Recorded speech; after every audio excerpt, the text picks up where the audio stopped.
Hi, and welcome to our Consciously Creating Composting course. The reason we have designed and created the course in this way is to make learning accessible to those who are off-grid, have limited data, lack streaming capacities, maybe dyslexic,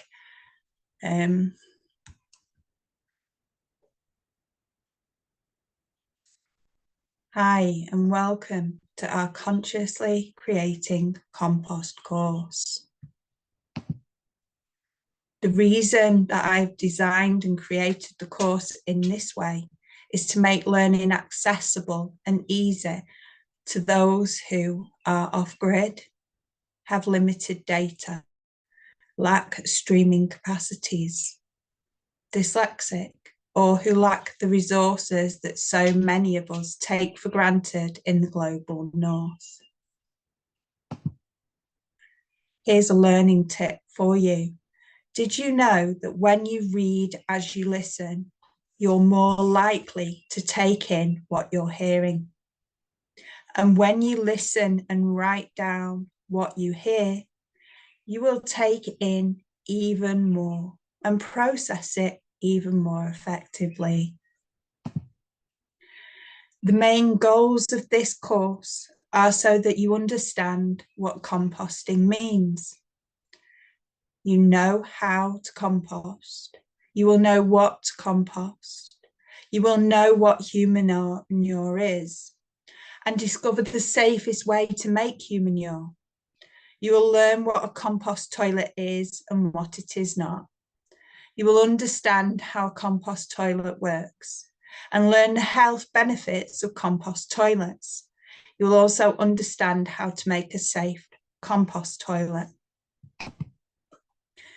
What you will need to complete this course is your device to complete the course on. It could be a phone, it could be a laptop, it could be a Kindle. A way of making notes, a desire to consciously create compost, and be willing to challenge all that you thought that you knew about compost in the beginning. Hello, I'm Mamabear from Creative Rootz Permaculture Project in Portugal. And I created Creative Rootz to support people to grow and develop themselves and their communities based on the foundation of basic permaculture. Buying my book or course is an eco-friendly act, and it ripples out much further than you think. You're enabling me to live a low-impact lifestyle, caring for our mother, the earth, creating me to empower people to walk through life lighter, living authentically and following their dreams. The course outline is just explaining the basic 7 sections of this course. So section 1, we're going to look at composting, what it is and all about it. Section 2, we're going to look at human manure. Section 3, we're going to look at the safest way to create human manure. Section 4, types of toilet systems. Section 5 is about how compost toilet system actually works. Section 6 are the health benefits of compost toilets. And section 7 is how to build a compost toilet. Now, Udemy usually ask each person right at the start of their course for a review. It's our intention to provide you with a 5-star service through an accessible and easy to understand training. If you don't wish to give us a review so early, do not worry. It is okay to wait. If you have any issues at all, message me straight away. I will see what I can do to help you. But your 5-star reviews will help me help our planet. So when you do come to giving me a review, I welcome constructive criticism. I welcome all feedback. because it enables me to provide you with a better service. So learning together with creative Rootz. Section 1, composting. So compost is, simply put, compost is a human creation. This is a quote from Joseph Jenkins, the author of the Humanure Handbook. There's 3 components of compost. 1 is that humans make or manage it. 2, the process generates internal heat. And 3, the organisms that proliferate in the compost do so in the presence of oxygen. If any of these components are not met, it is not compost and should not be called compost. And now, how about worm composting? You see, worms do not make compost. They make vermiculture. And vermiculture is not dominated by aerobic microorganisms generating biological heat. It is dominated by red worms, and thermophilic microorganisms would kill the worms. And what results after the worms have eaten is worm castings. Learning together with creative Rootz. So what is composting? Composting is the managed aerobic decomposition of organic material in such a manner that it develops internal biological heat. So it is the feeding of human manure, of food scraps and other organic materials to invisible organisms, including the beneficial bacteria. Most compost organisms are too small to be seen. However, many of them can be seen. The larger ones include earthworms and other tiny insects. Fungi also live in compost piles, and they digest tougher, woody plant materials. So, what's aerobic and anaerobic bacteria? Aerobic bacteria needs oxygen to survive. Anaerobic can't live if oxygen is present. So if there's oxygen, anaerobic cannot live. Whereas an aerobic bacteria needs oxygen to survive. So what are organic materials?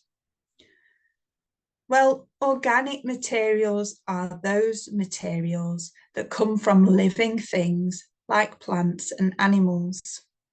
Common organic materials include human manure and other animal manures, sick, sawdust, food scraps, weed, leaves, grasses, wool, hay, straw, agricultural byproducts like wheat chaff or residues from beer making, vodka making, cider presses, wine presses, distilleries, and many other sources.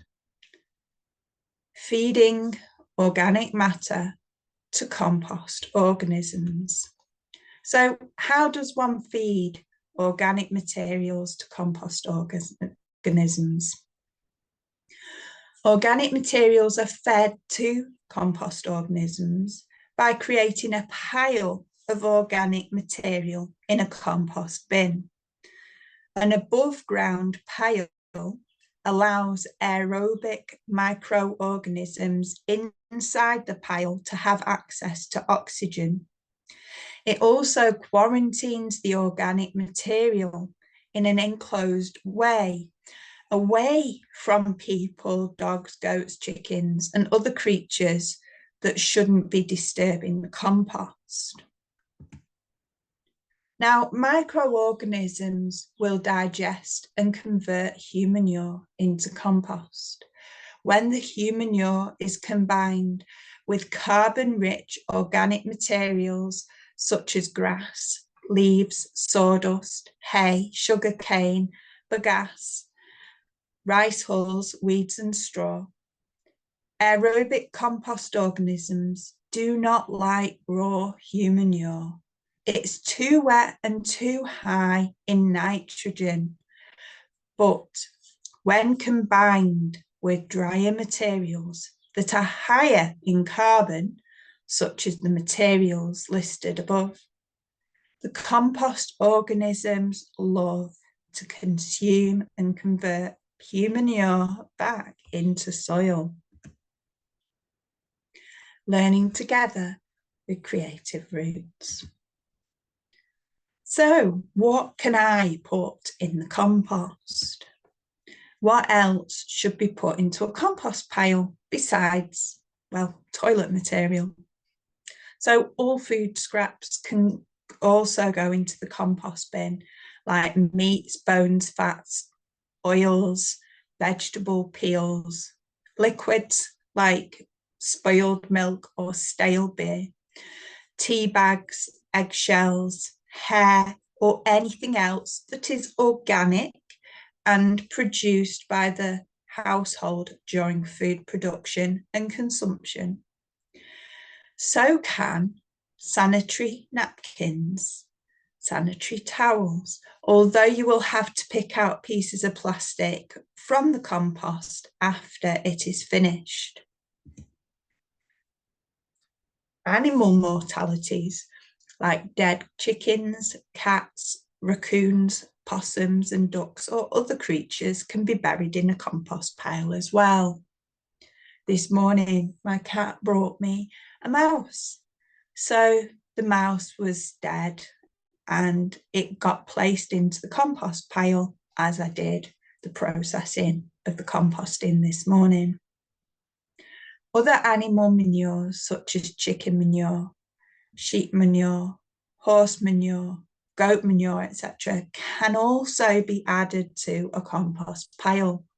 If you have large amounts of animal manure, such as from a herd of animals, much of the manure can be composted separately, so your household manure compost bin does not fill too quickly.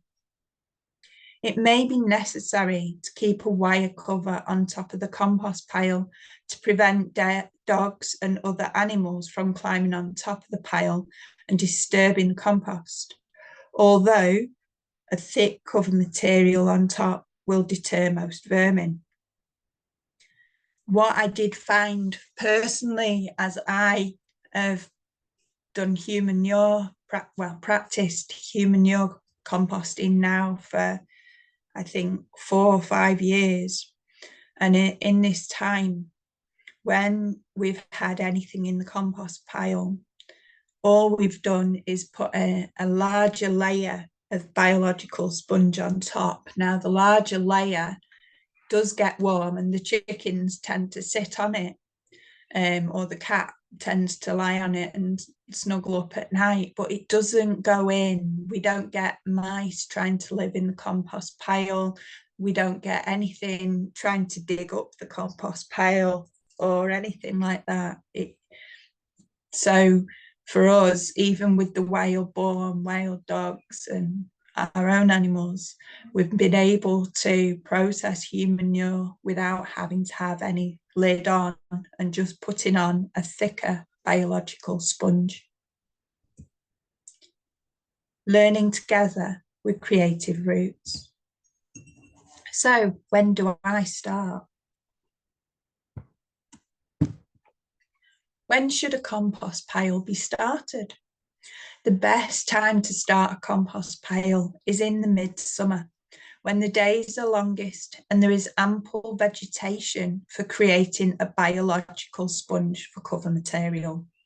The compost will work and start working more quickly at this time of year. Compost like fresh green vegetable matter fresh leaves, weeds, grasses, and sawdust are ideal for a compost pile. And later in the year, if the pile goes dormant and even freezes, there's an adequate population of compost organisms already in the pile that will enable the pile to work again in the spring. On the other hand, any time a compost bin fills up and has no more capacity for additional organic material, a new bin can be started even in winter months.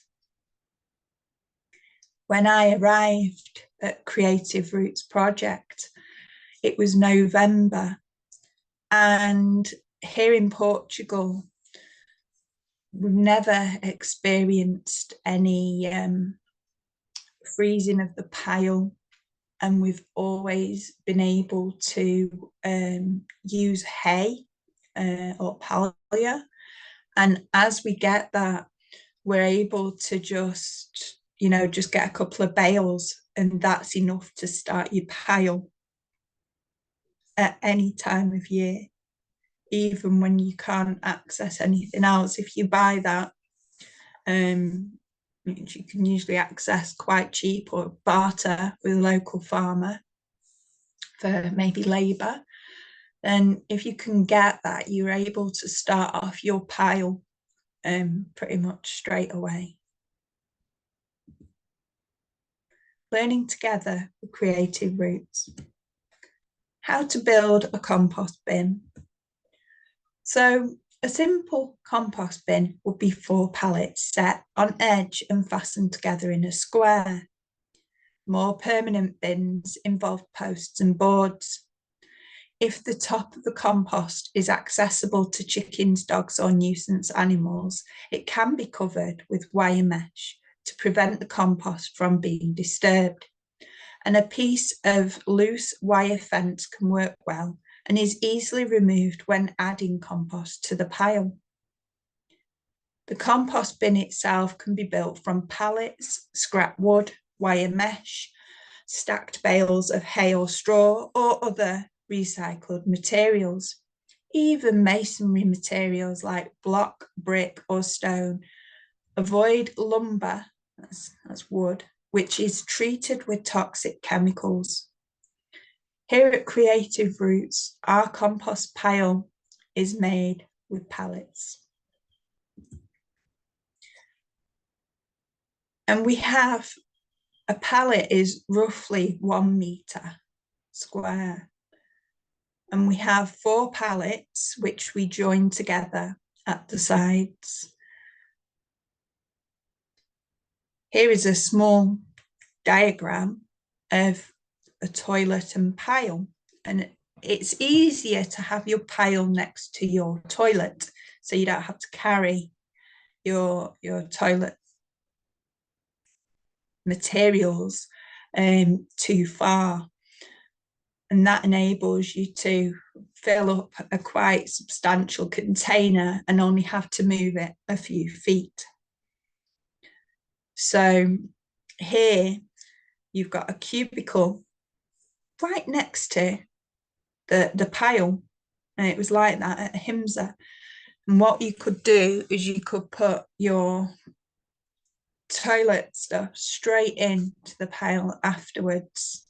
Here at Creative Rootz, we have one like that, and we also have smaller bucket toilets for in the spaces, the living spaces, which you can take and empty in to the larger toilet cubicle or directly into the pile when we open the pile each week.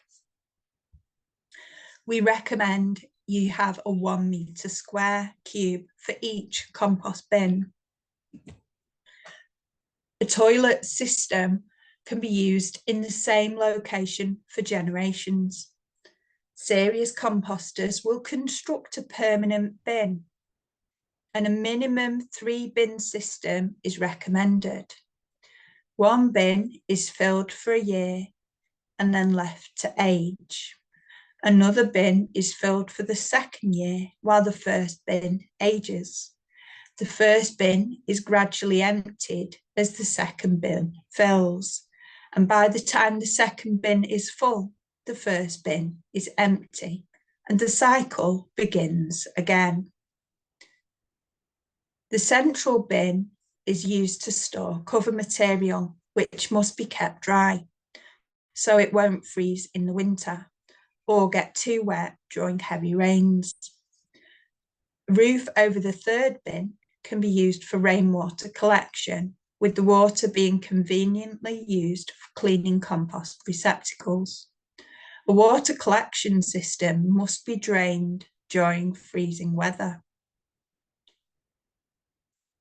Here at Creative Rootz, we have 2-bin system at the moment because we're only in our,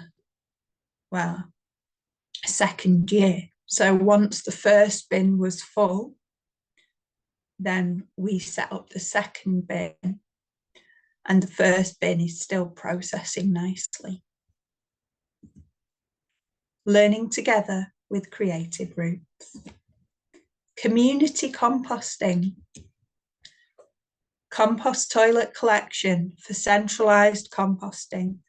An alternative to individual backyard humanure composting is centralised composting at a compost facility operated by a government agency, a private enterprise, an agricultural collective, a farm, or even a friend or neighbour.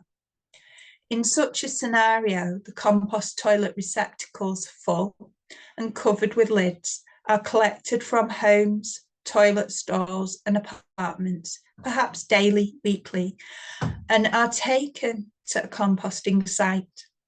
Such systems have been employed throughout the US at music festivals. I've seen them in the UK too. And in other gatherings where human manure is collected on a daily basis and composted on site along with food scraps and other organic materials. The toilet users are not the composters. The collection and composting is done by a trained crew.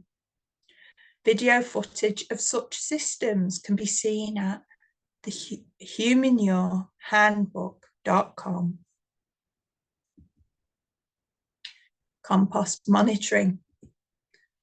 So when a compost toilet system is employed on a large scale in villages and developing countries, it may be advisable for the local health department, the local agricultural department, and even local universities to provide assistance.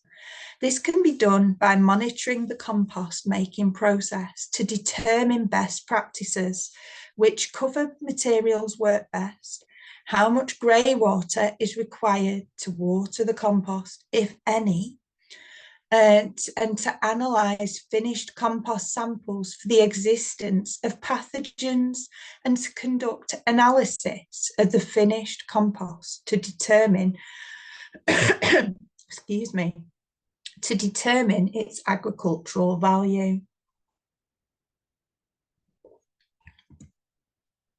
Compost training programs. Opportunities for opportunities for cottage industries. So when valuable materials are discarded as waste, they create a drain on the revenues of society.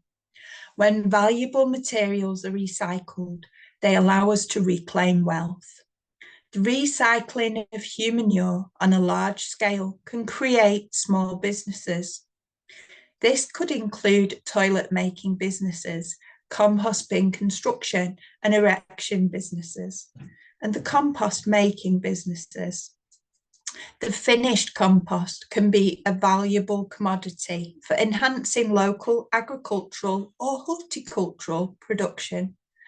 Therefore, compost toilet systems can provide an opportunity for the creation of new businesses.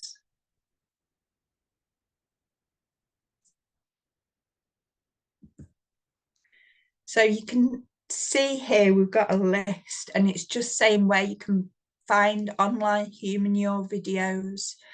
You can get the human manure handbook from Joseph Jenkins. You could buy on Barnes and Noble, you can buy on Amazon, you can download the ebook and read the book free online.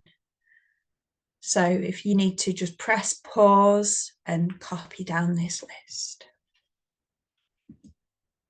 Learning together with creative roots. Section 2, all about humanure. So what is humanure? Humanure is human fecal material and urine recycled for agricultural purposes via composting. Humanure contains valuable soil nutrients that enhance plant growth. For these reasons, humanure should be recycled whenever possible. Humanure is a major source of soil fertility. And when humanure is a major source of soil fertility when recycled properly. When discarded into the environment as a waste material, so human waste, it creates pollution and threatens public health. When recycled by composting, the pollution and health threats can be eliminated. How then can humanure be recycled? So, humanure can be recycled in two basic ways. First, you can apply raw to agricultural land. And in this case, humanure is referred to as night soil. And unfortunately, raw applications of night soil can create pollution and spread disease, and it's strongly discouraged and it's illegal in the United States. The second method of recycling humanure is through a process called composting. This is the process used by the toilet system described here in this manual. Learning together with creative roots. Section 3, the safest way to make humanure. So why we put humanure into a compost pile? So we put humanure into a compost pile because humanure can constitute a threat to public health because it contains disease organisms. Therefore, it must be kept isolated until it completes the composting process. It is unsanitary and illegal in most places in the US to defecate into holes in the ground, and the same for applying excrement raw to soil. There are 3 basic rules of human sanitation. Human excrement should not come into contact with drinking water or natural water sources. Human excrement should not come into contact with soil. And you should wash your hands after using a toilet or adding toilet materials to a compost bin. The purpose of the bin is to isolate and quarantine the humanure, so it does not come into contact with soil or water, nor can it be accessed by children or animals. Also, the bin elevates the humanure into an above ground pile, which helps the compost organisms have access to the oxygen they thrive on. Learning together with creative roots. Prevention of humanure touching the soil. So why won't the humanure contact soil when it's in the bin? And the reason for this is a humanure compost bin should be built on a soil base, which allows soil organisms to enter the compost underneath. Now, such organisms include earthworms and many small creatures and insects, all of which are good for the compost pile. When building a new bin, shape the floor on the bottom of the bin like a shallow bowl. Dig out some dirt at the centre and throw it around the edges. Then before a compost pile is started, the bottom of the bin is filled with organic material to create a thick layer between human manure and the soil.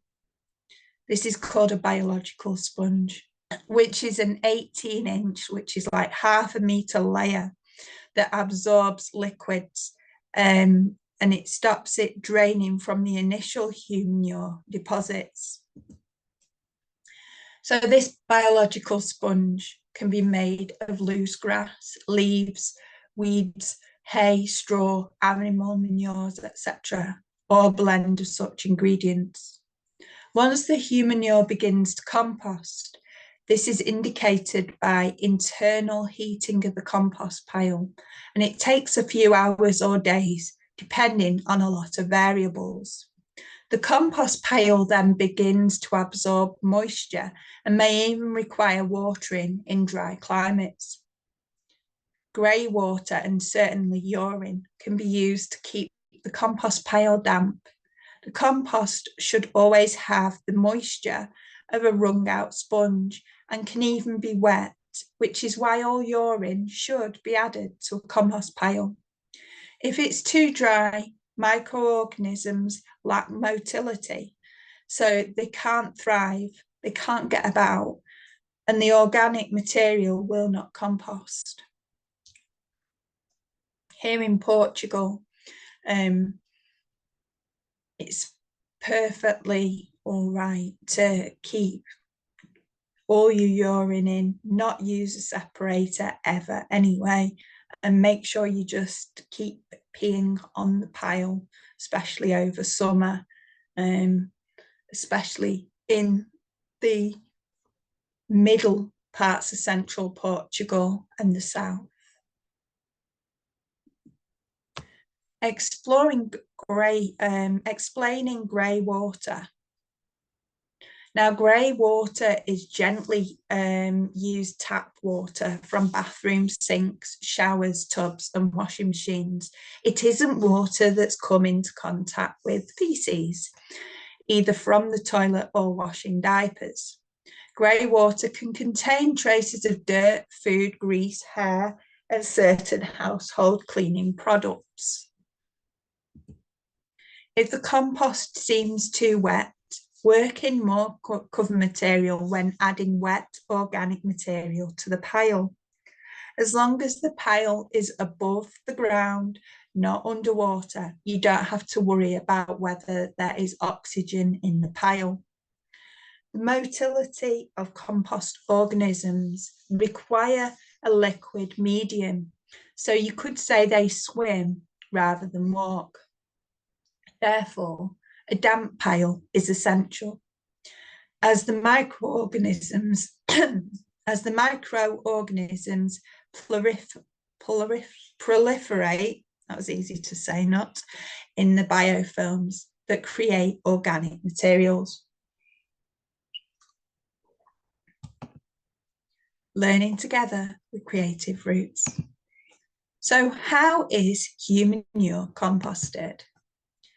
So the collected toilet material is taken to a compost bin and added to the bin's contents.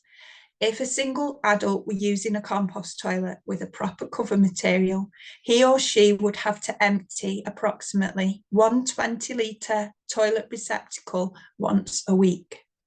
For an average family of 4 toilet receptacles would have to be emptied per week, which can be done all at once and should take about 20 minutes.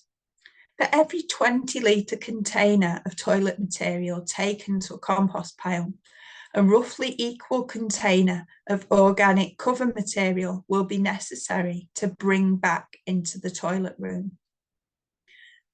The task of household human manure composting should be conducted by a willing, dedicated person who is experienced, reliable, and responsible. Here, Creative Roots, we use to collect, we use a bin, but a plastic bin that's just used usually for recycling. So now instead of recycling paper or cardboard, we just use it to collect, and it collects, I think, around 60 to 80 litres of organic matter. So it can fill to the top and we can use that, no problem. It lasts us maybe a week to 2 weeks if we have, if we have many guests or volunteers. We've processed roughly, I don't know, it was about 15 months. We'd had over 50 people passing through, as well as some people being here full time. And during that time, including families,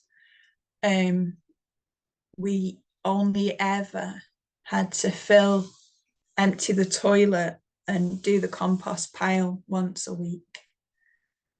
So if you've got a large enough receptacle, you are able to just have it without messing about, which enables you to let the piles sit for the week and then open it up just once a week without any problems whatsoever. There's no smell, no flies, no issues.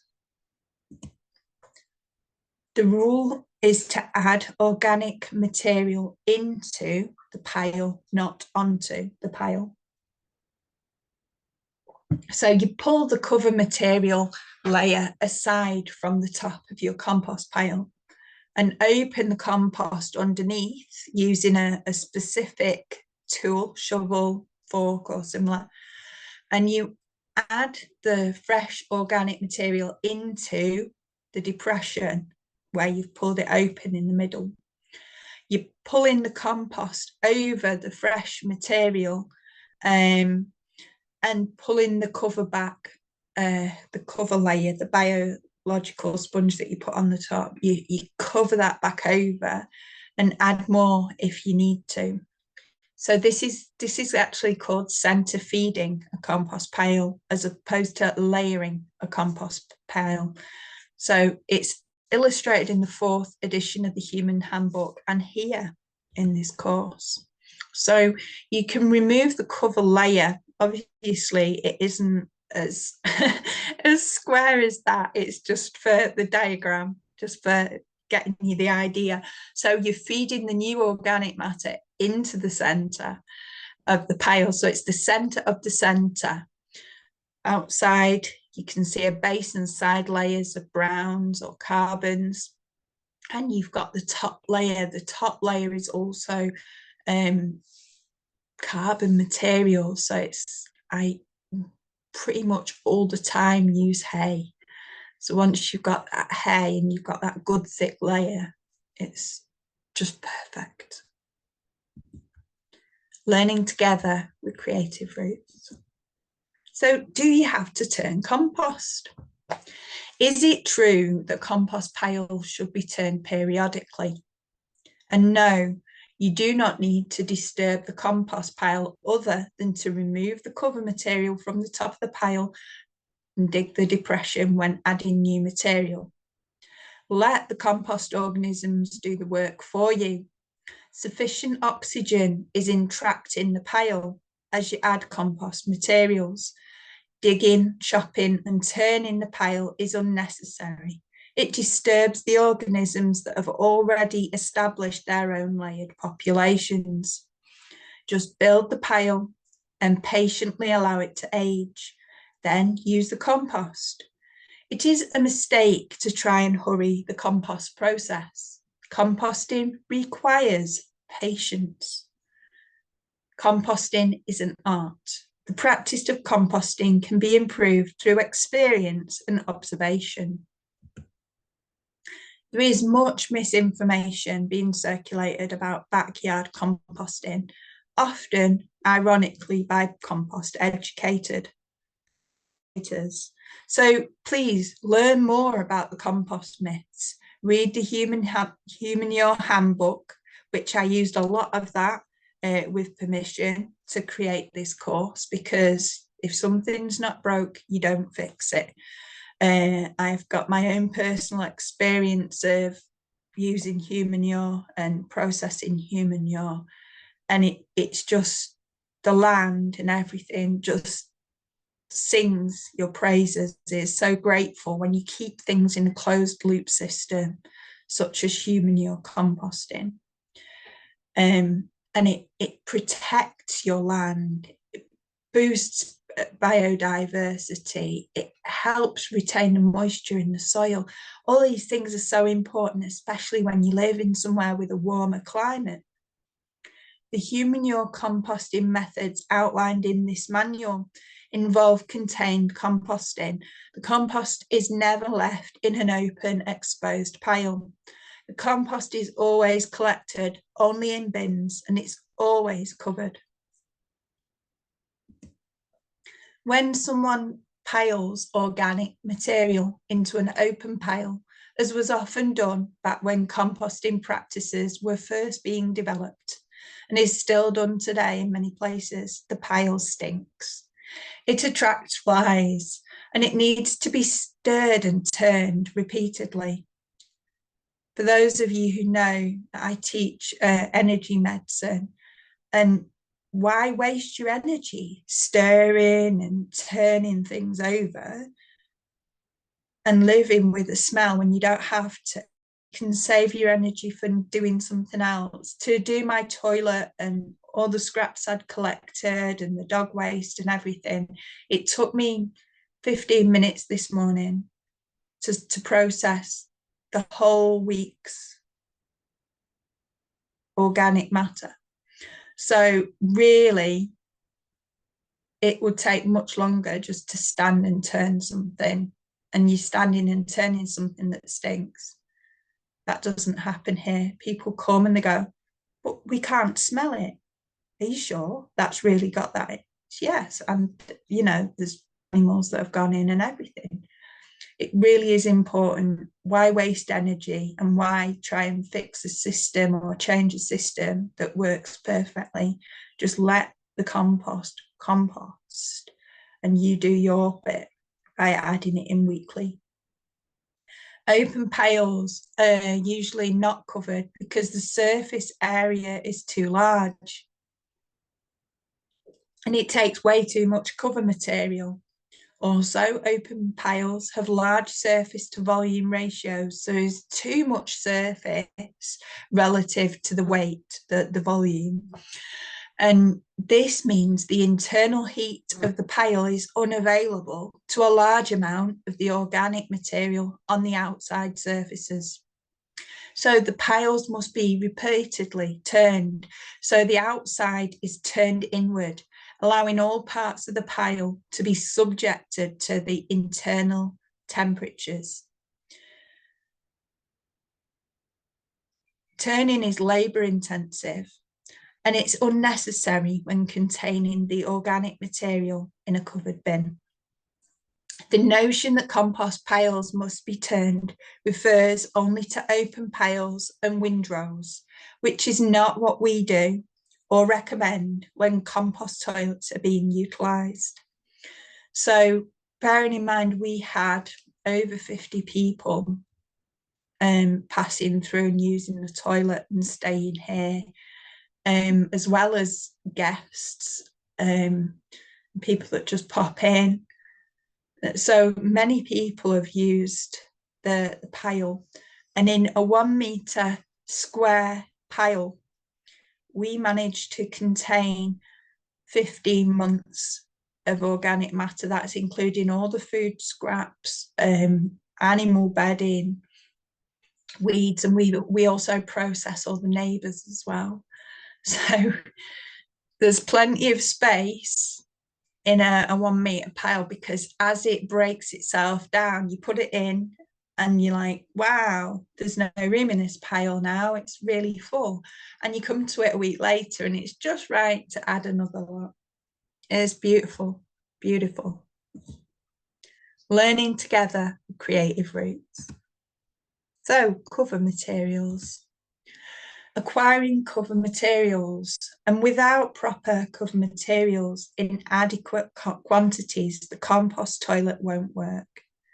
An individual family can find cover materials by locating sawmills, sawdust sources, purchasing peat moss in compressed bags, which I don't recommend because peat is so hard to get. You just, please do not, but it's part of the handbook, so that has to be shared. Buying hay or straw from a farm or farm supply store, which is what I do. Scavenging materials from the environment as leaves, grasses and weeds, or getting leaves from local municipality after they've been raked up in the fall. If possible, when leaves fall, leave them on the floor. They're a massive, important part of the environment. So if you don't have to move them, don't. My communities that I support in Africa, they managed to wait until the maize and things was being collected, and once they'd taken all the food, useful edible food bits out, all the leftover was used to start, all the scraps was used to start up their compost pile. Now, some municipalities do sweep up leaves and dump them in piles where they're left to rot. Rotted leaves are good for compost toilets. So if you ask your municipality and see if such a source of organic material is available for you. So avoid wood chips or wood shavings because the larger particles, they don't compost very well. You want to cultivate compost organisms, not termites. So when you've chipped your wood chips are beautiful for underneath the trees. So whatever you've chipped, put them back under your trees. It's perfect, yeah. And they're really good to just pop under like grapevines as well. Also use it as mulch as a cover material for your plants. So for your garden beds, to reduce the amount of water that gets taken out of the soil by the sun. There's many things to do with chips. Sawdust is much thinner and that works well in the compost toilet, and it helps reduce the smell in the compost toilet. Cover materials should not be wet, but they can be damp. They should have a basic carbon content from stems and leaves and other plant cellulose byproducts, which can include paper products. Carbon materials are those plant-derived materials that burn when dry, unlike ashes. The simple rule when using cover material is if the compost smells, it needs more cover material, and cover until there is no bad odour. Follow your nose knows. If flies on compost, you haven't covered it enough. Use your eyes, use your nose. It really is a simple process.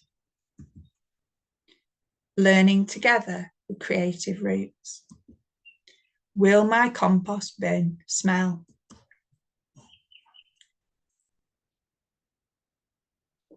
So when any smelly material is deposited into a compost bin or toilet, it must be covered over to prevent an odour.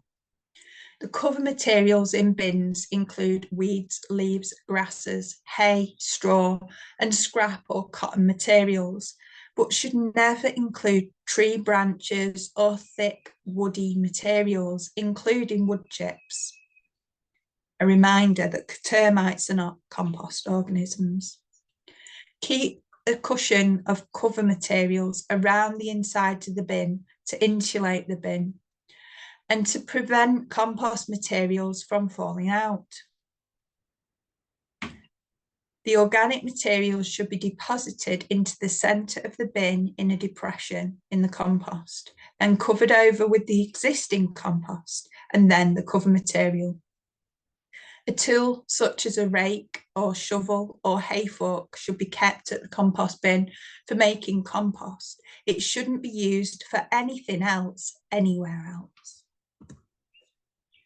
And when adding fresh material to a compost bin, first rake open the cover material, pull it to the sides to expose the compost underneath, and then dig a hole into the centre of the exposed compost by pulling the existing compost in all directions towards the edges of the bin using a rake, fork, shovel, or compost tool.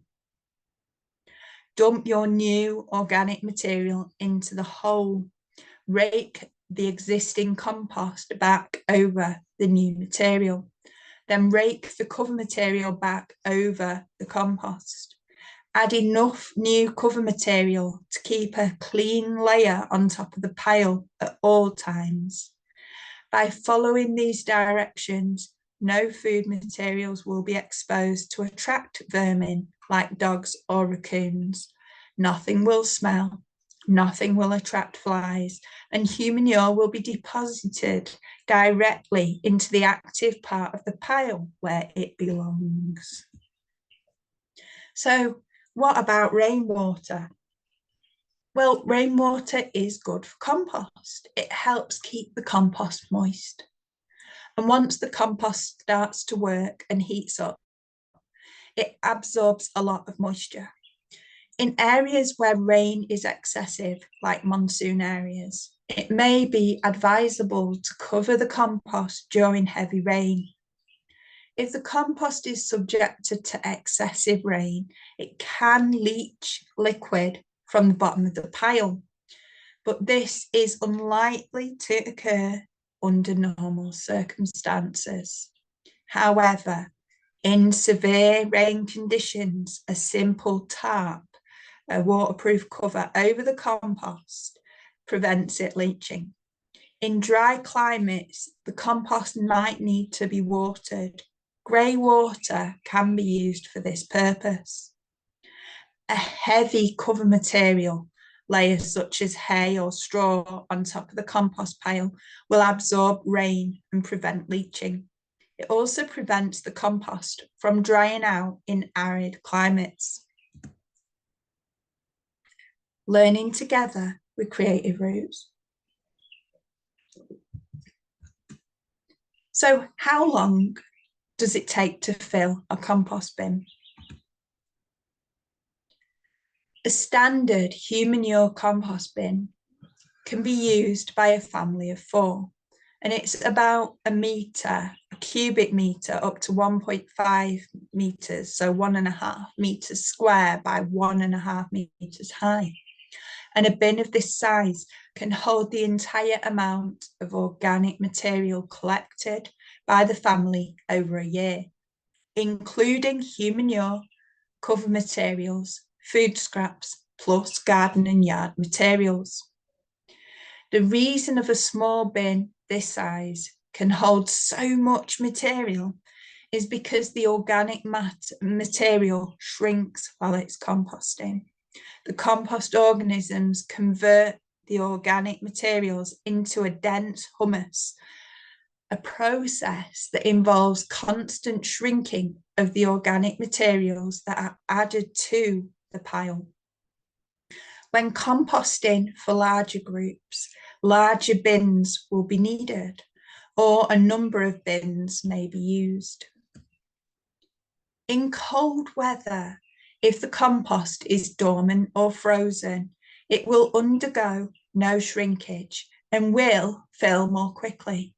However, once it starts working again in spring, it will again shrink.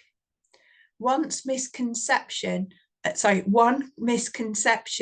many people have is the bin looks full and they think they need a new bin, and they don't. If the pile is active, it will be shrinking between additions of organic material. It may look full, you can still add a lot to it. It is still shrinking. Here's a rule of thumb. Once a bin is full, Cover it with cover material and leave it alone, completely undisturbed, for approximately a year. Do not try and rush your compost. Let it fully mature of age before using it. So another point to mention here, when it's there, you need to wait for it to be, like, it needs to really just settle, and it'll shrink and it'll shrink, and you'll be like, wow, I can't believe it's that size. Grass will start to grow on the top, and that's okay. Just leave it. You need to, I mean, here in Portugal, you want to be leaving it at least 12 months. But sometimes it's much better to wait at least 18 months to 2 years before you use it. And you'll be able to tell, because when the compost is right, what will happen is it'll lose its temperature and it will become normal temperature, at which point all the earthworms and things will move from underneath the pile to into the pile, and they'll really enjoy eating it and making the way through, because it's giving them so much more nutrients. And what they're doing is they're going to break it down even further and give it all the earthworm love that it needs to be able to get ready to go and get turned into proper compost to be used somewhere else. And it'll give chance for everything in it that needs to go, leaving you with the most fantastic water retaining compost that is just so good for everything on the land. So really just be with that. Allow your compost to be and take its time, and you will not regret the wait. Learning together with Creative Roots. When can I use the compost? So when is the compost ready to be used? Well, after the compost bin has been completely filled, it must be covered with a generous layer of clean cover material and left to rest undisturbed for approximately 1 year. This is the aging or curing stage of the compost, and it is a very important stage. The amount of time the compost is allowed to age undisturbed is called retention time or curing period. During this time, nothing whatsoever should be added to the compost bin. During the retention time, the final decomposition of the organic material is taking place. This is often dominated by fungal organisms as well as a larger organism such as earthworms. The compost environment is an alien environment for human disease organisms, and pathogens are killed during the composting process. The retention time allows for an additional safety period. The compost will continue to shrink while it's curing.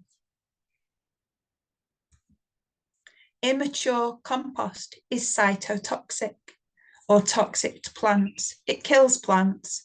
You don't want your compost to be immature.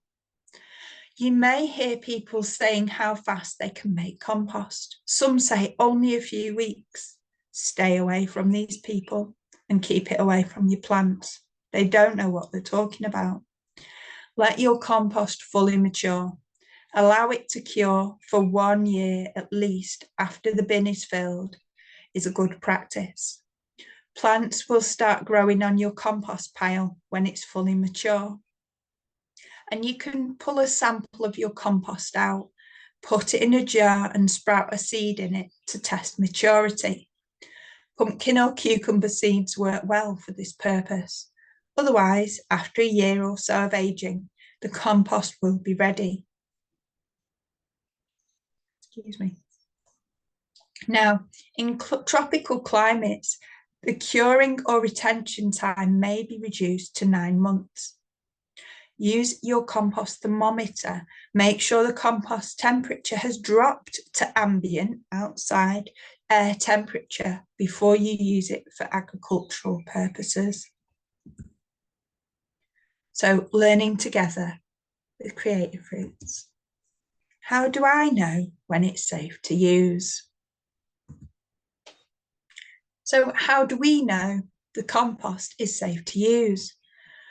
Finished compost should never be sterile. It should be sanitary, which means the compost should be teeming with beneficial microorganisms that don't pose a threat to human health.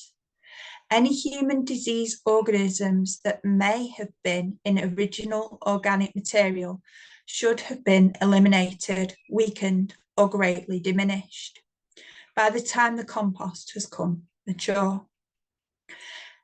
Finished compost can be tested at compost testing labs for both the existence of pathogens as well as agricultural quality.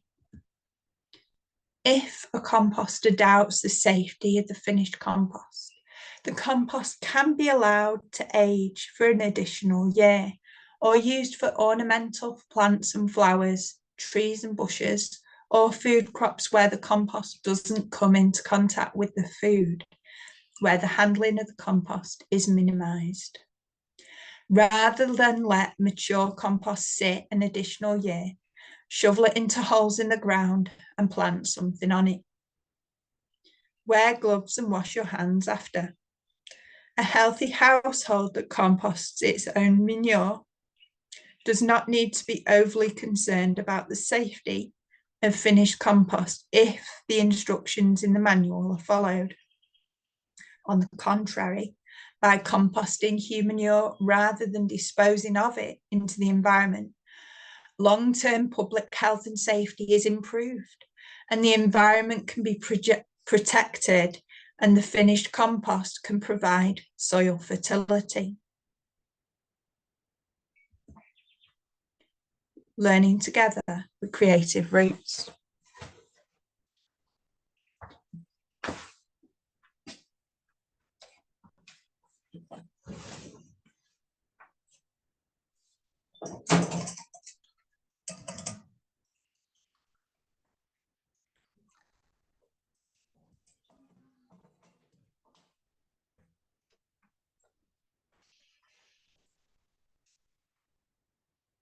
Learning together, Creative Rootz. Section 4, types of toilet systems. What is a toilet?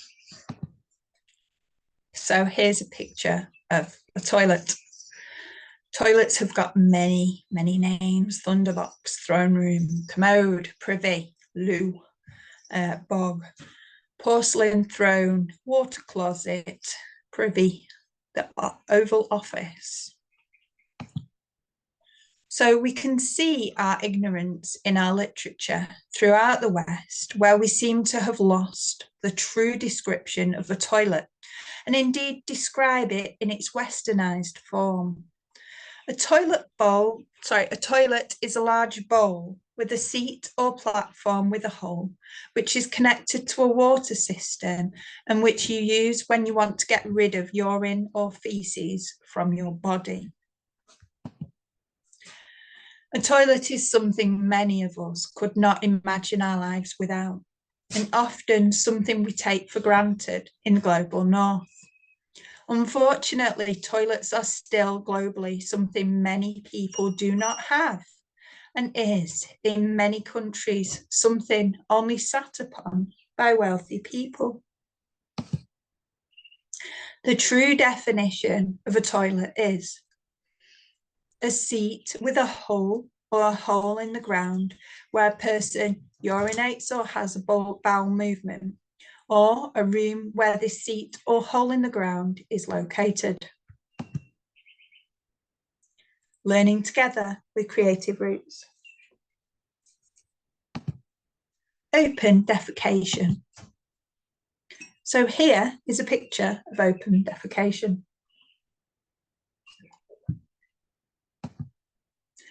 Open defecation In the year 2000, 1.2 billion people still practiced open defecation. It has since dropped to roughly 892 million people. And they dig a hole to relieve themselves into, or simply stop, drop, and then go. So 90% of those who live in sub-Saharan Africa, Central and baby.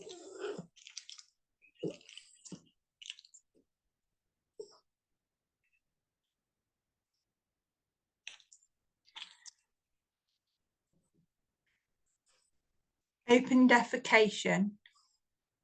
In 2000, 1.2 billion people practiced open defecation. It has since dropped to roughly 892 million people. They dig a hole to relieve themselves or simply stop, drop, then go. 90% of those who do live in sub-Saharan Africa, Central and Southern Asia.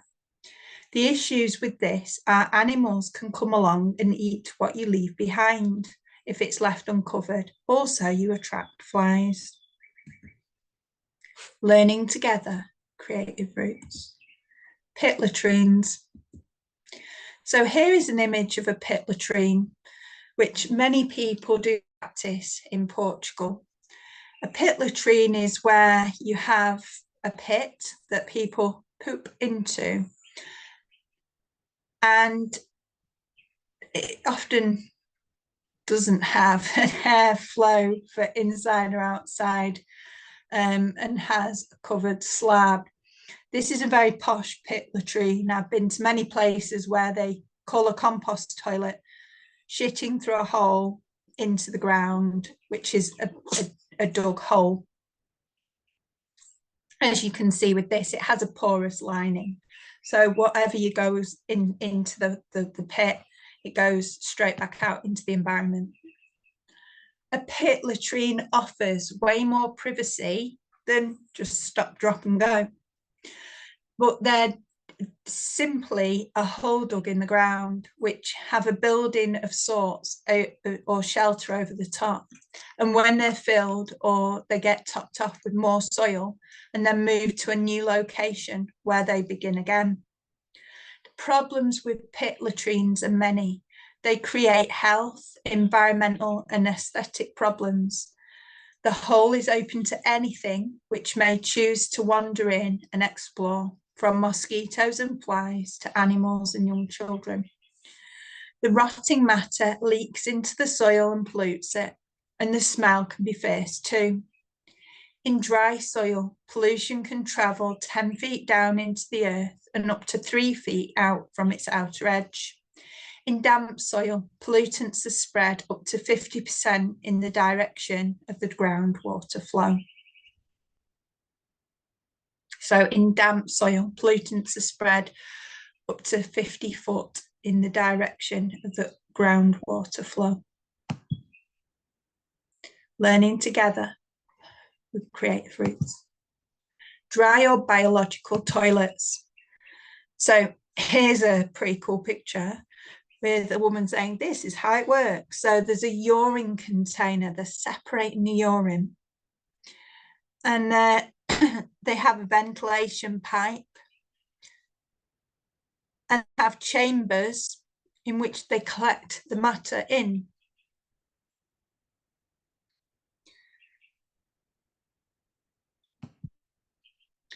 So a dry toilet into which carbon-rich materials such as vegetable waste, straw, grass, sawdust and ash are added to the excreta, and special conditions are maintained to produce inoffensive material, which is septage.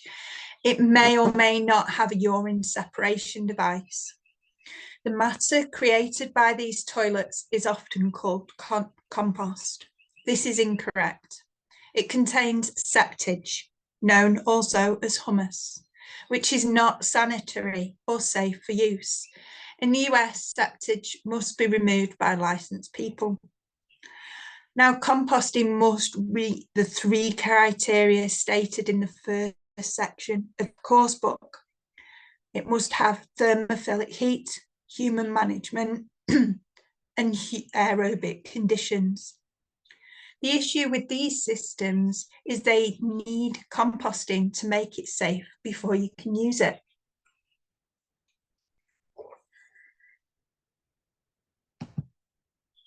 Learning together with creative Rootz.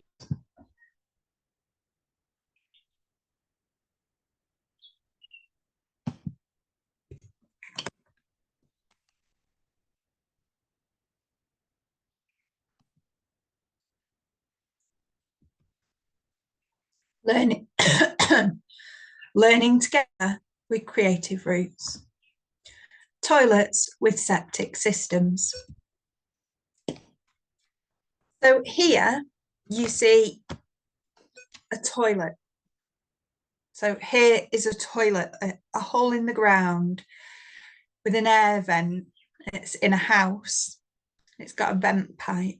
And pretty much like a normal household, you pop your poo or wee in the hole and it goes down into a tank.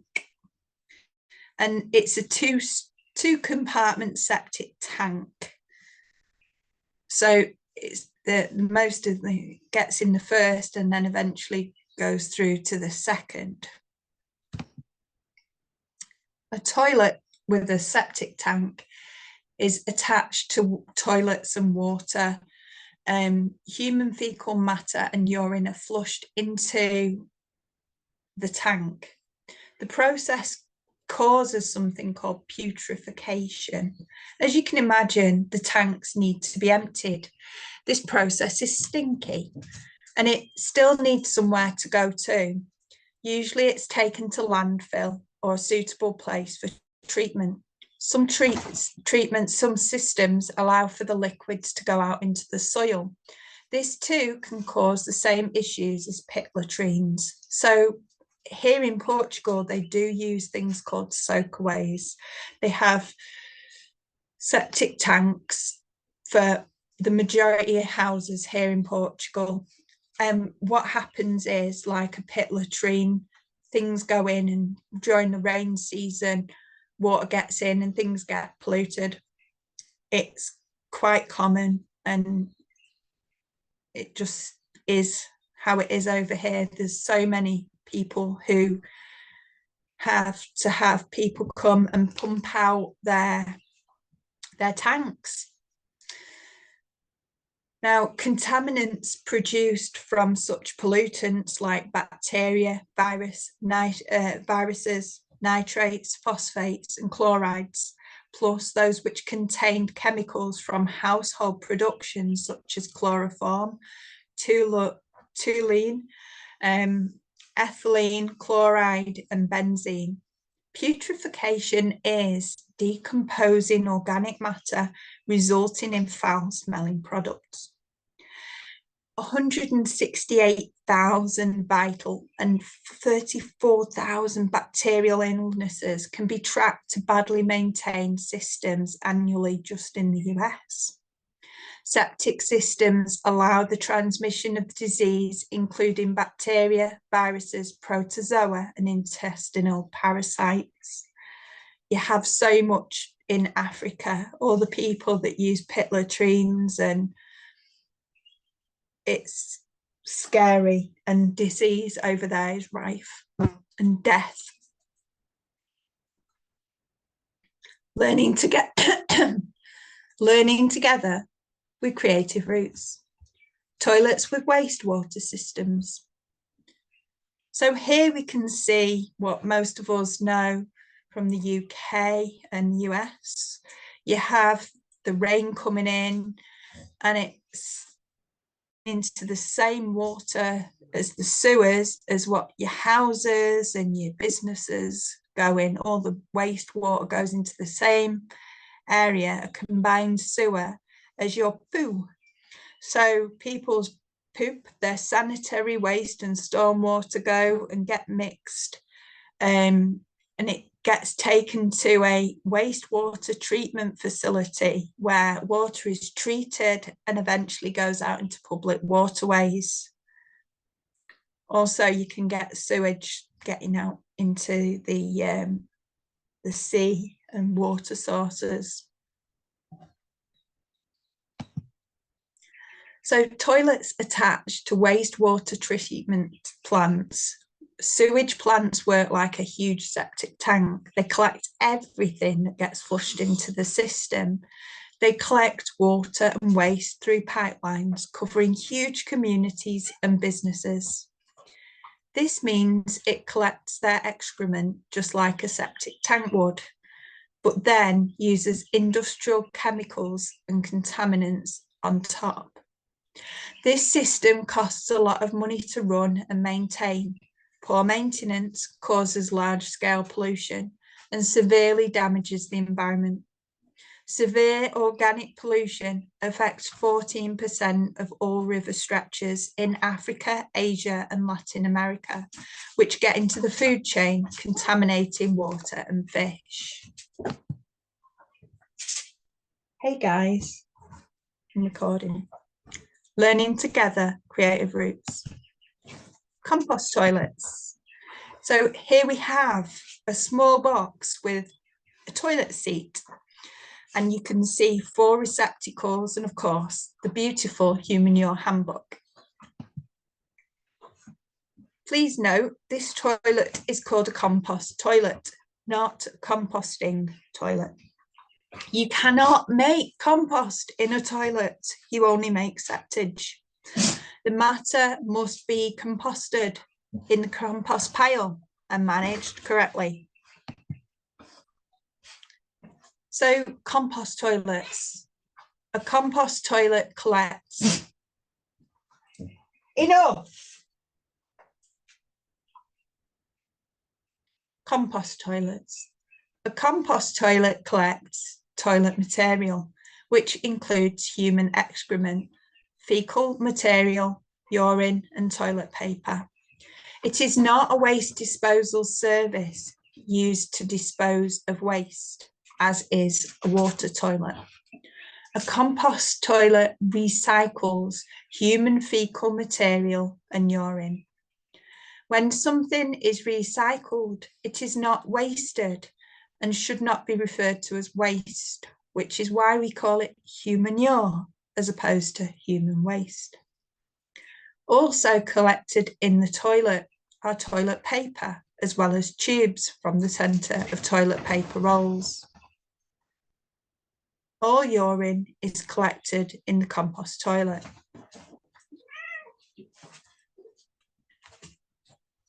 No urine separation is required or recommended. Also,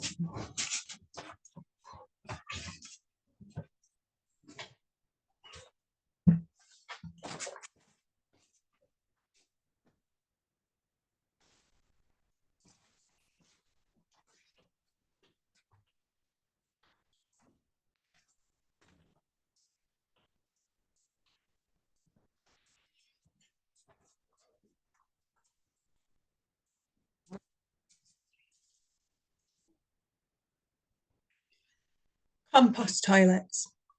A compost toilet collects toilet material, which includes human excrement, fecal material, urine, and toilet paper. It is not a waste disposal service used to dispose of waste, as is a water toilet. A compost toilet recycles human fecal material and urine. When something is recycled, it is not wasted. It should not be referred to as waste, which is why we call it human ure as opposed to human waste. Also collected in the toilet is toilet paper, paper tubes from the centre of toilet paper rolls. All urine collected in the toilet, no urine separation required or recommended. Also collected in a compost toilet is vomit or sick and baby fecal material, so you can scrape off diapers or nappies into the toilet. Food scraps should be collected in a separate compost container and deposited directly into the same compost bin where the human manure is being recycled. So this goes straight into the pile when you open it up. Never mix your food compost. Human manure compost should not be segregated from food compost. Everything has to go in the same pile. The mix of materials enhance the quality of the compost, but before you put them in the big pile and you have them sitting waiting before you open the pile, do not put food waste into your compost toilet. Do not put fecal matter into your food waste. It explodes. I've got a memory of we put food waste into our compost toilet when we lived in a van and were travelling around Scotland, and it was hot weather. Because of the heat and because the food and the fecal matter were mixing, there was a large explosion in the back of the van. Needless to say, there was a lot of tidying up to do. So please be aware that you keep them separate until it's time to place them together where they can heat up and do their thing in the pile instead of the back of your van or your bathroom. If you collect food scraps in the compost toilet, you risk a fruit fly infestation and an explosion. However, once the toilet receptacle has been removed from the toilet and set aside with a lid on it, you can put food scraps inside the toilet. I disagree due to the fact that ours exploded. So keep in mind that a 5-gallon toilet receptacle filled to the brim with food scraps may be too heavy for people to handle, weighing about 40 pounds or 18 kilograms. So if I was you, I really would stick to a separate container for both. Here at Creative Roots, we have a small bin to collect the weekly food scraps, and we have a separate bin for the human manure. On the day we open the pile, we pour everything in and centre fill the pile, then cover it back over and leave it till next time.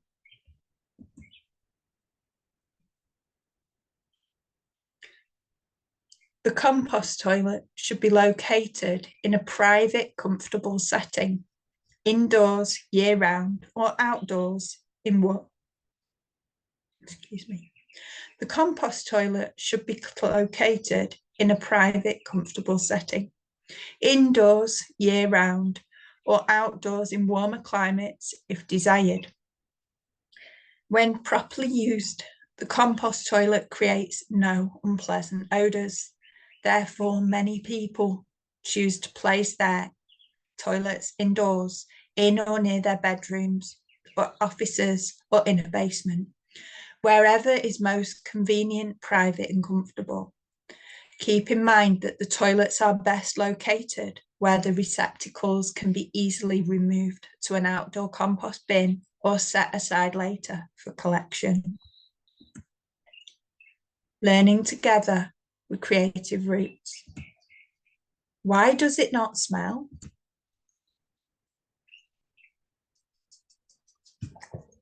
When any foul-smelling material is deposited into a compost toilet, it is covered with a clean carbon-based organic material that prevents the odour, and it absorbs the moisture and prepares the material for composting. This is how human manure is mixed with other organic materials, by covering. No manual mixing, stirring, chopping, or digging of human manure or compost is required, only covering. Therefore, the materials used to cover the compost toilet content are called cover materials. The cover materials used in the toilet should be slightly moist, not wet or dry, and have a somewhat fine consistency. Sawdust from logs that are sawn into boards is ideal, but other materials can be used depending on what is locally available. Some people utilise rice hulls, cocoa core, sugarcane bagasse, peat moss, rotted leaves, and even shredded junk mail. For environmentally friendly reasons, I do not recommend peat moss. Peat moss should be left where it is for the sake of our environment. Now, proper cover materials are absolutely essential to the successful operation of a compost toilet. Without a carbon-based cover material, a compost toilet is not possible. Without water, a flush toilet is not possible either. So a constant supply of cover material is required in order for a compost toilet to work correctly. Learning together with creative Rootz. Unsuitable cover materials. Should wood ash be used as a cover material? No. So wood ash or coal ash should not be used in compost toilets, nor should they be used for making compost. Compost organisms do not thrive on wood ash or coal ash. Clean wood ashes, so without plastic or other garbage, are really good for the soil. You should apply it directly to the soil or saved in an outdoor pile in a fireproof container for later use in the garden. It shouldn't be added to a compost pile. Microorganisms do not eat ash. In fact, ashes raise the pH of the organic mass and hinder the reproduction of microorganisms. The object is encouraging microbial growth, not discouraging it.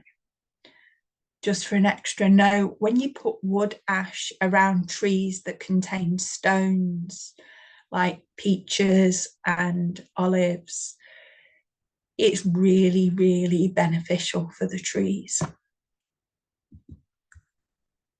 Learning together with creative Rootz. Is one receptacle enough? Not really. For best results, a compost toilet should be equipped with several receptacles, all of which have lids, all of which are the same size and shape. When one receptacle is filled, it's removed from the toilet, covered with a lid, and set aside in a non-freezing location. It's impossible to empty frozen containers, and they split and leak when they're frozen. A clean, empty receptacle is set inside the toilet to replace the one that has been removed. Once the second receptacle is filled, it is also removed, covered and set aside. You can do this with any number of receptacles. The full receptacles can be immediately taken to a compost area or just set aside somewhere for composting later. They do not take up much room. It is important that the toilet is already available for use at all times. You do not want all your toilet receptacles to be full when someone has to use the toilet. Learning together, creative Rootz. So how long does it take to fill a 20-litre container? 20 litres or 5 gallon. A 20-litre container collects about 1 week's worth of human fecal material and urine, including cover material, produced by average one adult. The bigger you are, the more you eat, the faster the toilet receptacle fills. If you're using an undesirable cover material in your toilet, like wood shavings, which are light and airy, it allows some odour to escape. Your toilet fills up faster because you have more cover material than is normally used. Human excrement is mostly liquid. The liquid fills into spaces between the cover material as the toilet container fills up. In fact, you use the loo as a urinal and only collect urine in it. When using a compost toilet, a clean layer of cover material should be kept over the toilet at all times, the toilet contents at all times. The simple rule to follow is this. If the toilet contents have an odour, add more cover material until there is no odour. Learning together with creative roots. Will the containers smell? Well, won't the containers smell bad after they're emptied? The toilet containers may smell bad, which is why they should be left cleaned after emptying using a long-handled toilet brush with a little dish, soap and water, or a hose or other form of water sprayer. It takes approximately 2 litres of water and a minute or two to clean one. A 20-litre toilet container. All water used to clean the compost receptacles should be deposited into the compost pile, never anywhere else. Alternatively, rinse water can be poured into a receptacle filled with cover material. The cover material absorbs much of the water and then it can be dumped into a compost bin. This helps keep your compost getting too wet when you have to wash a lot of receptacles at once. Also, use the same initial wash water from one toilet to another to keep the amount of water you're using to a minimum. After emptying and cleaning toilet containers, the compost maker should wash his or her hands. Wearing gloves as an extra precaution when working with toilets used by people with diseases. Alternatively, you can cut and put compostable plastic bag liners into your loo. When full, dump the liner and contents into your compost pile. You don't have to break or puncture bags. They fall apart on their own when added to a pile. Bag liners are available online.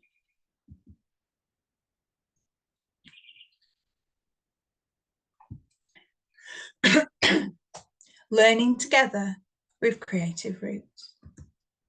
Section 5, how a compost toilet system works. Greens and browns. So what are greens and browns? Browns are any plant material that is brown and includes fall leaves, dried grass, wood products, paper and straw. Greens are fresh grass clippings, freshly picked weeds, plant clippings and kitchen scraps.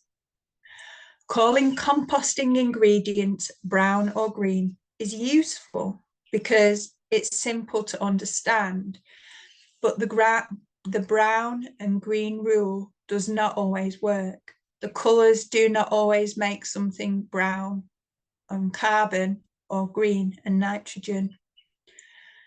Manure based on colour is brown, but based on nitrogen levels is a green. It is best to judge by high nitrogen content and low nitrogen content. The greens contain higher levels of nitrogen. For example, fresh green plant vegetable materials contain high levels of nitrogen. So brown and green compost ingredients, the characteristics of carbon or brown tend to be dry, branchy and woody. They're slower to rot, high in carbon and low in nitrogen. Green or nitrogen characteristics, they tend to be moist, sappy and soft. They rot down much faster. They're low in carbon and high in nitrogen. The carbon to nitrogen ratio Recipes for making compost usually tell you to combine browns and greens in the correct ratios. For example, the ideal carbon to nitrogen ratio is 30 parts brown to 1 part green, or 6 inches of brown to 2 inches of green. Both are simple to understand, easy to follow. Both are accurate. It is important to understand the term carbon to nitrogen ratio. It is not a ratio of browns to greens. It is a ratio of carbon to nitrogen. The carbon to nitrogen ratio in the compost pile should be 30:1, not the ratio of browns to greens. It depends on which browns and greens you use. Every ingredient has its own carbon to nitrogen ratio. For example, horse manure is about 25:1. This leaves have a ratio of 30:80:1, depending on the age of leaves and types of leaves. Why is the carbon to nitrogen ratio important? The ratio is important for composting because composting is a process where microbes degrade organic matter added to the compost pile. Microbes have a basic requirement for food, like you and me. It turns out they grow best when there is a ratio of carbon to nitrogen of 30 carbon to 1 nitrogen. The right amount of carbon and nitrogen makes microbes happy and they grow fast. Adding fast-growing microbes mean the composting process happens and pile heats up to desirable temperatures. So for compost to process efficiently, it's most important to feed the microbes the right ratio of carbon to nitrogen. So what happens when the carbon to nitrogen ratio is wrong? The microbes are not happy. They will not decompose the organic material as fast. Composting takes longer and takes place.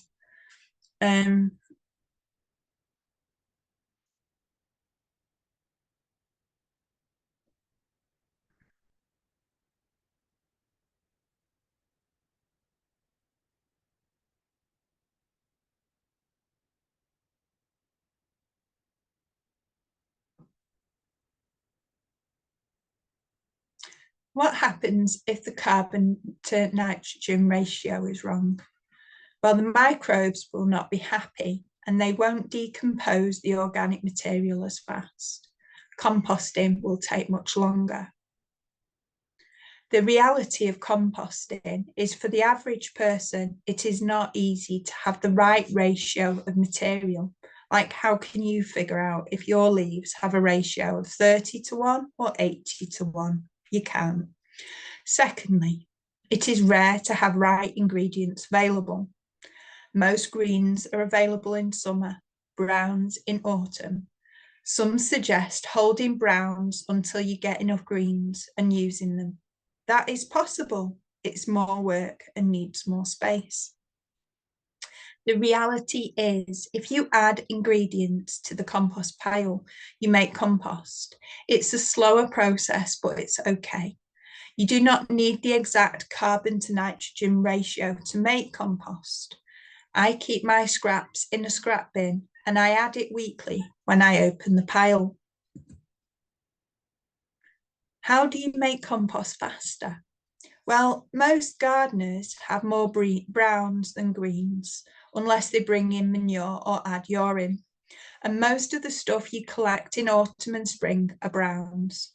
Too much browns result in slow composting process. There is a simple solution. The compost with too many browns is there's not enough nitrogen for all of the carbon. A very simple solution is to add nitrogen fertilizer to the compost pile. Add in a handful of urea to pile of leaves speeds up the process. But if you want to go 100% organic, use fresh animal manure or pea on the pile. Both are good organic sources of nitrogen. If your compost pile starts to smell or attract flies, it's high in nitrogen, so add more carbons like hay, and that prevents smell and flies. I stopped worrying about brown and green ratios a long time ago. I still get compost.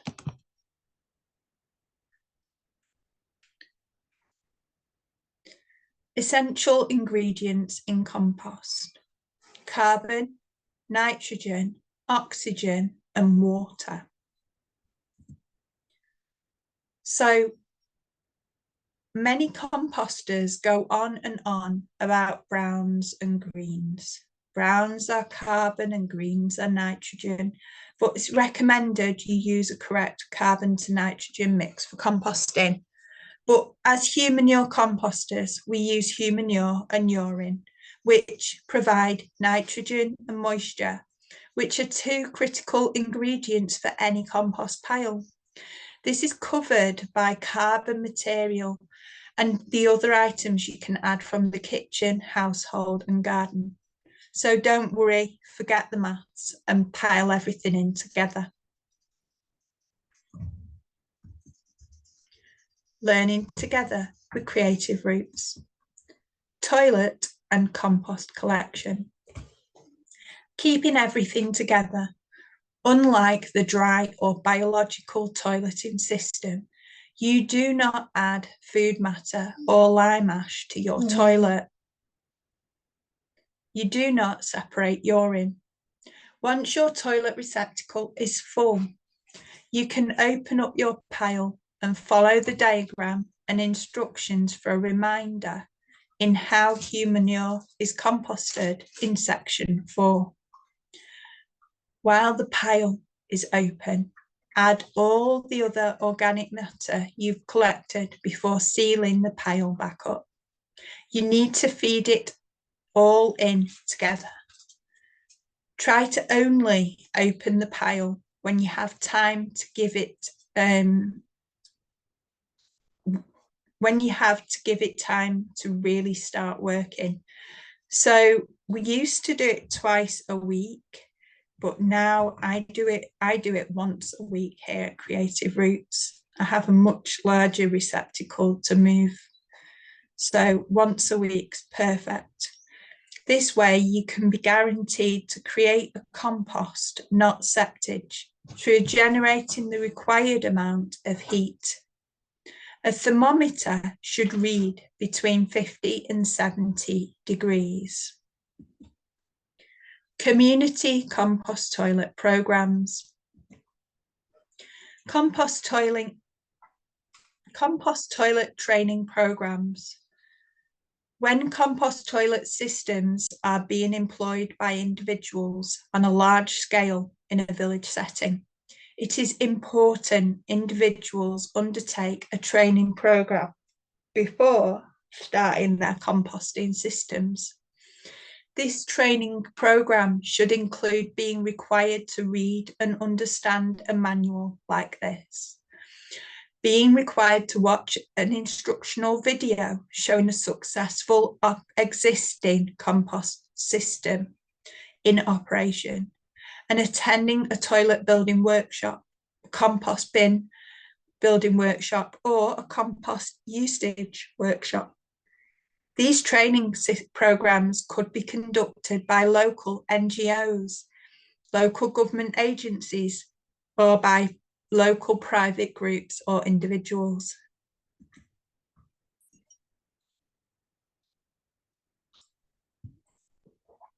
Learning together with Creative Rootz. Section 6, the health benefits of compost toilets. Current systems globally.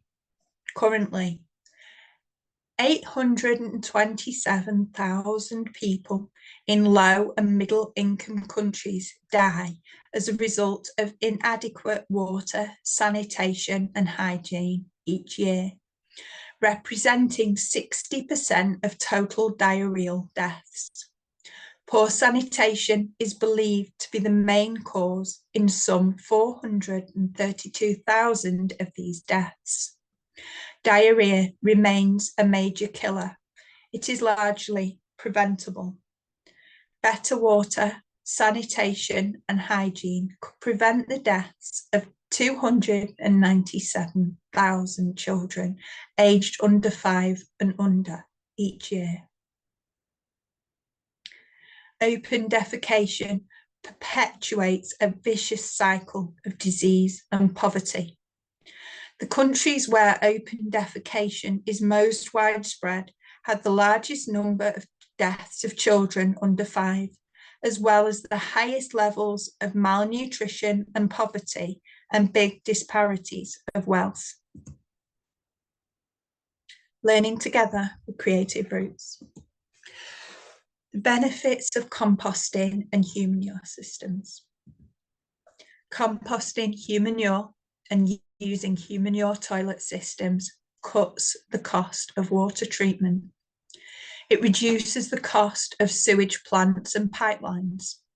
It returns the nutrients to the earth. It cuts your carbon footprint considerably, reduces the water usage, reduces pollution, restores and regenerates our land, builds water retention in the soil, reduces disease and sickness, and contributes to community. Sanitation and health can improve. Sanitation and health will improve. Benefits of improved sanitation extend well beyond reducing the risk of diarrhea. This includes reducing the spread of intestinal worms, I can't say that big word, and trachoma, which are neglected tropical diseases that cause suffering for millions. Reducing the severity and impact of malnutrition.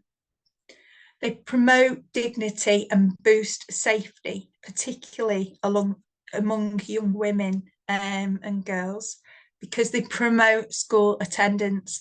Girls' school attendance is particularly boosted by the provision of separate sanitary facilities. Potential recovery of water, renewable energy, and nutrients from fecal waste.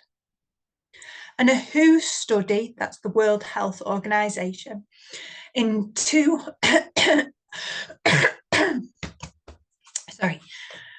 a WHO study, the World Health Organization studied in 2012, calculated that for every US $1 invested in sanitation, there was a return of $5.50 in lower health costs, more productivity, and fewer premature deaths.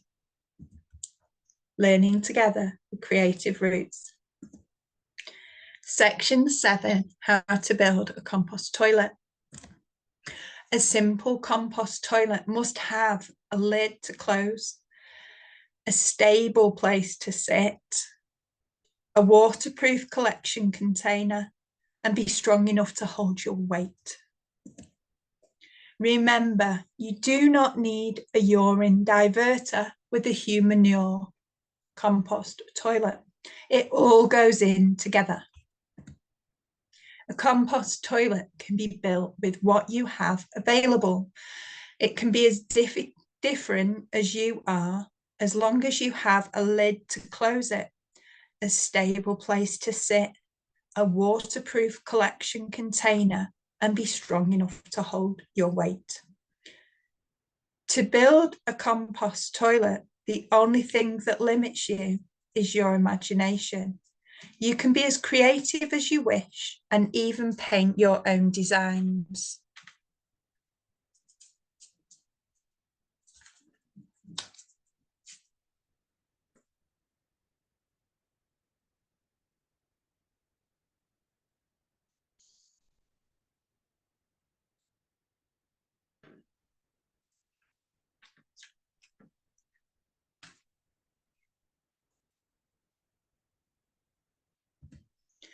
How to build a budget compost toilet. You need 5 square pieces matching of OSB. Get a bucket or waterproof container, a toilet seat and screws or nails to pop it together. Cut a hole in one of the pieces of wood or OSB. This is the top of the cube. You attach the 5 pieces together to make a cube. You place the bucket below the hole and attach a toilet seat. If you don't have a toilet seat available, make sure you protect your bottom from getting splinters and sand your seat. So don't forget to sand away and smooth out your surface. Learning together, creative roots. Congratulations, you have completed this short course and I am super proud of you. Now, Udemy usually asks each person at the start of the course for a review. You've now reached the end. Well done. It's my intention to provide you with a 5-star service through accessible, easy to understand training. So please, any issues at all, anything you're not sure about, please contact me. I will see what I can do to help. Otherwise, your 5-star reviews will help me help our planet. So please feel free to contact me.